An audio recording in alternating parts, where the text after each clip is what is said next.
is Mrs. Morton. I am the manager of the Agro-Processing Unit, the Ministry of Agriculture. We are here at the Children's Home of St. Kitts and Nevis, and I was asked by the Chipping Volunteer Organization to come and show the children at the home how to make Guava-Cheese, so that sometime in the future they will be able to have some sort of sustainable employment.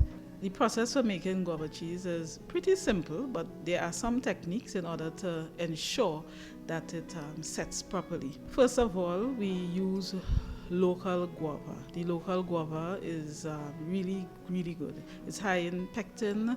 It also have a great flavor. It have the acidity that is required, and also it's pretty available throughout the country. Just even moving around, there are just different areas, just a few guava trees, and you will really be able to start a business. After picking the guava, you need to wash it. You also need to remove just the stem and the bottom part. That could really give a off flavor to the cheese and have some hard grits. So you cut it off as you see them doing it right here now. After that happens, you would have to blend it using a food processor. And after the pulping of the guava, breaking it down into a fine pulp, we need to remove the seeds. Removing the seeds, you use a strainer as we see right here, and maybe a spatula or a spoon, and just move around until all the pulps goes into the pot. After removing the seeds and you have your pulp, what we do now is to prepare and we measure so that we can cook the guava pulp and sugar. So basically it's two ingredients you use, main ingredients. We have guava pulp, seedless, and sugar. Some persons tend to add some lime or lemon juice for flavor. Also you may add some spices depending on what type of flavor you want. But basically guava pulp and sugar. The process of making guava cheese involves heating of the guava pulp, adding the sugar, and turning the pot until water comes out, a lot of steam comes out, and the mixture is ready to set. One of the ways in which you can see, like by observation, that the guava cheese is ready is when it slides off the bottom of the pot.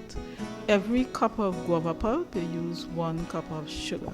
You could either use white sugar or you could use brown sugar, depending on what you like. So today what we are doing is using 4 cups of guava pulp and 4 cups of sugar per batch, and this will give you a nice small tray.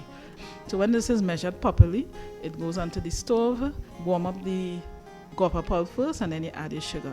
You mix until it reaches a stage where it comes off. It actually see it sliding from the bottom of the pot, or if you have a refractometer which measures the sugar content, you can use that, and when it reaches around 76 or 77 degrees Brix, then you can take it off. Most persons do not have that, and you can just look at it, and as it starts to slide, it will come off. And today I'm using like 4 cups and 4 cups. Within half an hour to 40 minutes, it should be finished. After that happens, we use a tray that is moist. You put some water in it, shake it off. Don't leave any of the water in it, but just a moist tray.